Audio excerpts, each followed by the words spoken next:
사도신경으로 우리의 신앙을 함께 고백합니다.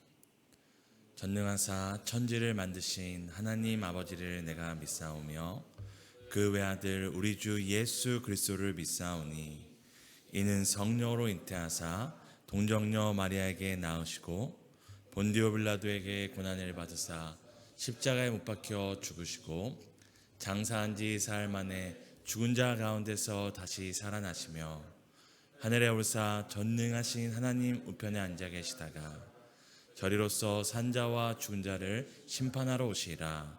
성령을 믿사오며 거룩한 공회와 성도가 서로 교통하는 것과 죄를 사하여 주시는 것과 몸이 다시 사는 것과 영원히 사는 것을 믿사옵나이다. 아멘. 찬송가 323장입니다.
주님 홀로 받으소서.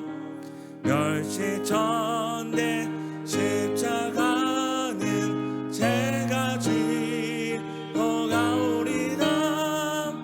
이름 없이 빛도 없이 감사하며 섬기리. 이름 없이 빛도 없이 감사하며 섬기리다. 아멘. 구약성경 예레미야입니다.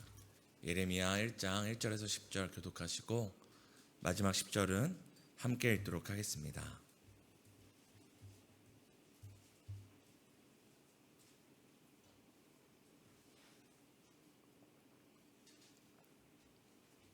예레미야 1장 1절에서 10절입니다.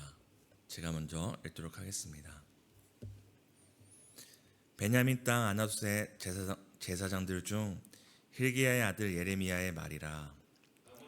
유다 왕 요시야가 다스린 지 13년에 여호와의 말씀이 예레미야에게 임하였고, 요시야의 아들 유다의 왕 여호야김 시대부터 요시야의 아들 유다의 왕 시드기야의 11년 말까지 곧 5월에 예루살렘에 사로잡혀 가기까지 임하니라.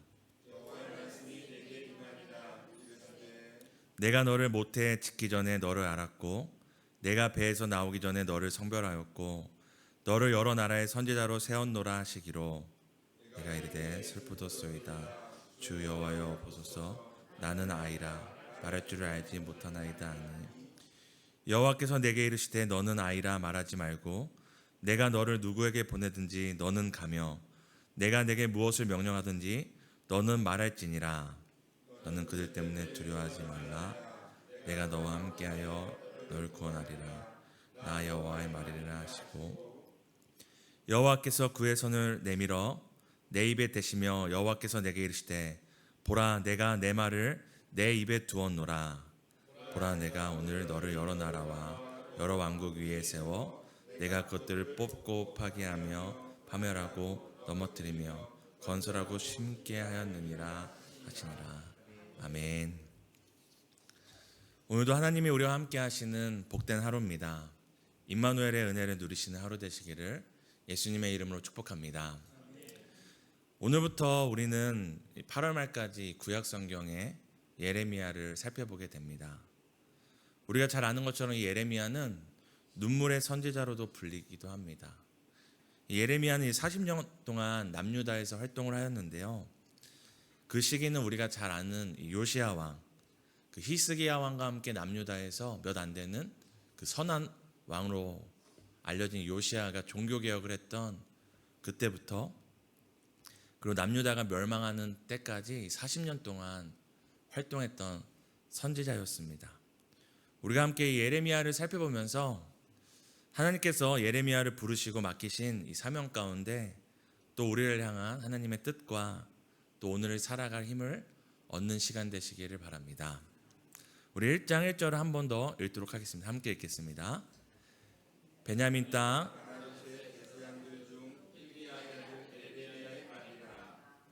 아멘. 예레미야서는 이렇게 시작됩니다. 베냐민 땅 이 아나돗이라는 곳에서 이제 예레미야를 하나님께서 부르셨다고 얘기를 합니다. 여기서 나오는 예레미야의 출신 지역인 베냐민 땅 아나돗은 이제 레위인에게 제공된 땅이었습니다. 아시는 것처럼 이 성전에서 이 성전 봉사를 맡는 사람들이 레위인들이었잖아요. 바로 그들에게 주어진 제공된 성읍이었지만 또 이곳은 어떤 의미가 있냐면 바로 제사장직에서 제사장 역할에서 파면당한 엘리 제사장의 후손인 아비아달의 고향이기도 하였습니다. 우리가 잘 아는 것처럼 엘리 제사장이 어떤 사람이죠? 그 사무엘 시대 때 그 부패로 인하여서 그 가문이 하나님께 심판을 받고 그 마지막 후손인 이가봇 내 출생으로 그 기록이 거기서 끝나잖아요. 그렇게 하나님의 심판을 받았던 엘리 가문의 후손인데 또 그 후손 중에서 어떤 후손입니까? 솔로몬 왕에 의해서, 솔로몬 왕이 아니라 제사장직을 하다가 파면당한 또 아비아달의 그 후손들이 사는 땅이었습니다. 오늘날의 말로 쉽게 얘기하면 2번 죽임을 당한, 2번 하나님의 심판을 받고 또 제사장직에서 파면당한 그런 가문의 출신이 바로 예레미야였습니다. 근데 오늘 성경은 뭐라고 얘기합니까? 그런 땅에 살고 있던, 그런 사람들의 후손으로 살고 있던 예레미야에게 하나님의 말씀이 임했다고 얘기를 합니다. 2번 죽임당한 이 몰락한 제사장 가문 그리고 그 변방에 살던 예레미야를 하나님께서 찾아오신 것입니다. 이것을 통해 우리에게 말씀하신 바가 무엇입니까? 우리가 사는 지역, 우리의 출신, 우리의 어떤 상황도 중요하지 않다는 것입니다. 우리의 지난 날들이 사람들 보기에 너무 수치스럽고 부끄럽고 또 사람들이 보기에 저기에는 소망이 없다, 이미 저기는 끝난 집안이다, 저기에서 무슨 선한 것이 나겠냐 말하는 상황과 우리의 가문과 또 우리의 상태일지라도 오늘 성경은 뭐라고 얘기합니까? 하나님은 찾아가신다라는 것입니다. 하나님은 하나님이 택하신 자를, 하나님의 계획이 있는 자를 반드시 찾아가신다는 것을 우리는 기억해야 합니다. 우리의 지난날이 어떠하든 그것보다 하나님이 더 크시기 때문입니다. 우리의 출신도 집안도 중요하지 않은 것은 하나님이 어떠한 분이시기 때문입니까? 하나님은 무에서 유를 창조하시고 죽음에서 생명을 만들어내시고 모든 것이 끝난 절망 가운데 소망을 꽃피우시는 분이 하나님이시기 때문입니다. 오늘도 우리의 상황을 주목하며 또 한번 좌절하고 넘어지는 우리의 삶이 아니라 눈을 들어 그 절망 가운데 찾아오시는, 우리에게 말씀하시는 하나님을 바라보시는 하루 되시기를 축복합니다. 우리 1장 2절을 한 번 더 또 읽도록 하겠습니다. 함께 읽겠습니다. 암몬의 아들 유다와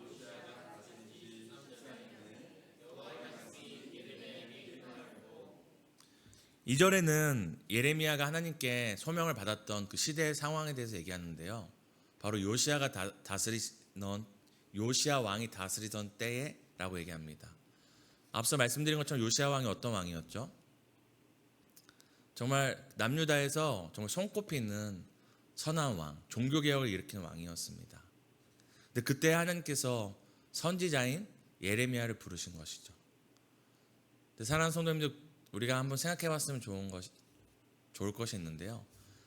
하나님이 언제 선지자를 부르실까요? 나라가 평안할 때, 아니면 나라에 위기가 다가왔을 때. 지금 요시야 왕이 활동하던 시대였지만, 통치하던 시대였지만, 그 시대가 사람들 보기에는 어떠했을까요? 종교개혁이 일어나고 성전이 재건되고 예배가 회복되는 걸 보면서, 야, 드디어 우리 나라가 다시 한번 소망이 있다, 변화가 있다, 가득 부푼 기대를 품고 사는 시대였을 것입니다. 근데 그때 하나님이 바로 예레미야를 부르시는 것이죠. 여기서 우리가 기억해야 될 것은, 예레미야가 부름받던 시기는 상황적으로, 표면적으로 어둡지 않았습니다. 그런데 하나님은 오늘 무엇을 말씀하십니까? 보이는 것이 전부가 아니라는 것입니다. 우리 눈에 보기에 아무리 교회가 잘 되는 것 같고, 우리 교회는 정말 순풍에 돛단 것처럼 잘 갈 거다, 우리가 아무리 평가할지라도 보이는 것이 전부가 아니라 하나님의 평가가 더 중요한 것입니다. 그러므로 우리는 보이는 것을 주목하지 말아야 되고, 보이지 않는 것에 주목해야 합니다. 그러기에 오늘 하나님께서 이스라엘 남유다 백성이 그 가득 부푼 소망을 품은 그때에 예레미야 선지자를 부르시는 이 모습을 통하여서 우리가 주목할 것은 보이는 것이 아니라 보이는 것 너머에 하나님의 시선과 하나님의 마음과 하나님의 일하심이라는 것을 기억해야 합니다. 우리 4절부터 5절을 한 번 더 읽겠습니다. 함께 읽겠습니다. 여호와의 말씀이 내게 임하니라. 이르시되 내가 너를 모태에 짓기 전에 너를 알았고, 내가 배에서 나오기 전에 너를 성별하였고, 너를 여러 나라의 선지자로 세웠노라 하시기로. 지금 예레미야의 개인적인 상황은 절망 가운데 있습니다. 몰락한 가문, 심판받은 가문. 그런데 또 시대적으로는 어떻죠? 소망이 넘칩니다. 야, 이 왕이 우리를 다스리니 뭔가 우리 시대에 변화가 있겠구나. 하지만 하나님께서 이때 선지자인 예레미야를 부르시면서 오늘 이 절망과 소망이, 이 모순이 마주치고 희비가 엇갈린 이 상황 가운데 이 예레미야를 부르실 때 어떻게 부르십니까? 내가 너를 왜 부른다, 내가 너를 부르는 이유가 있다 얘기하시는데, 그것이 너가 참 신실하고 너가 참 어떤 너의 가문이 뭐 인정받을 만한 그런 가문이어서가 아니고, 뭐라고 얘기하시죠? 모태에서 짓기 전에 너를 불렀기 때문에, 너를 향한 계획이 있기 때문이라 얘기합니다. 하나님께서 오늘 예레미야를 부르신 이유는 딱 하나입니다. 예레미야를 향한 창세전에 하나님께서 계획하신 그 계획이 있기 때문입니다. 여기서 우리가 기억해야 할 것은 무엇입니까? 바로 우리의 소망은 보이는 것에 있지 않고 보이지 않는 것에 있다는 것입니다. 만약에 우리가 보이는 것에 소망을 둔다면 예레미야가 그 몰락한 가문, 변방에서 그 유배지에서 살고 있는 그에게 어떤 소망이 있겠습니까? 또 요시야가 반짝 종교개혁을 일으켰지만 결국 그 바벨론의 침략을 받아 그 멸망할 남유다에게 무슨 소망이 있겠습니까? 근데 오늘 하나님께서 예레미야를 부르시는 이유가 어디에 있다고 얘기하시죠? 내가 너를 모태에 짓기 전에 내가 너를 불렀다. 너를 향한 계획이 있었다. 바로 창세전에 예레미야를 향한 하나님의 계획과 약속이 오늘 예레미야를 불렀고, 예레미야에게 소망이 되고, 오늘 이 말씀을 듣는 우리에게도 보이는 것에 소망이 없을지라도 보이지 않는 이 하나님의 약속으로 말미암아 우리에게 소망이 있다는 것을 기억하셔야 합니다. 사랑하는 성도님들, 무엇을 보면서 소망을 가졌다가 또 무엇을 보면서 다시 절망 가운데 빠지시나요? 혹시 보이는 것들이 아닙니까? 보이는 나의 상황, 나의 가능성, 그것에 의하여 소망을 가졌다가 우리 자녀가 잘 되겠다 했다가 한순간에 아이고 이러다 어떻게 사나 하면 절망 가운데 또 빠지지 않습니까? 오늘 예레미야를 부르신 부르심을 통하여서 성도인 우리가 가져야 될 소망의 근원이 어디에 있음을 우리는 기억해야 합니다. 우리의 소망은 보이는 것에 있지 않고 하나님의 약속에 있음을, 창세전부터 오늘까지 변함없는 하나님의 계획과 부르심에 있음을 기억하시길 바랍니다. 우리가 모태 생기기도 전에 우리를 향하여 세우신 하나님의 계획은 변함없고 반드시 이루어짐을 믿으시길 바랍니다.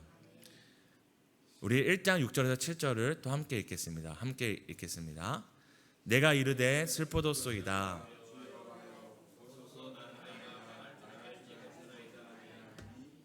여호와께서 내게 이르시되 너는 아이라 말하지 말고 내가 너를 누구에게 보내든지 너는 가며 내가 내게 무엇을 명하든지 너는 말할지니라. 아멘. 우리를 향한 하나님의 약속이 있고 그 약속은 반드시 이루어집니다. 그런데 우리가 또 절망하는 이유가 무엇입니까? 하나님의 약속은 있는데 우리에게 무엇이 없습니까? 믿음이 없죠. 우리의 믿음이 없게 하는 그것이 무엇이냐면 바로 우리가 능력이 없다는 것입니다. 하나님 우리를 향해서 창세전에 널 향한 계획이 있다, 창세전에 내가 널 불렀다 라고 널 향한 약속이 있다 말씀하시는데 그 약속을 붙잡고 다시 눈을 떠보니 나의 능력도 없고 그 약속을 이룰 만한 능력이 내게 없고 그 계획을 이룰 만한 실력이 우리에게 없고 그것들을 이룰 만한 상황이 아니라는 것이 바로 다시 우리를 절망하게 합니다.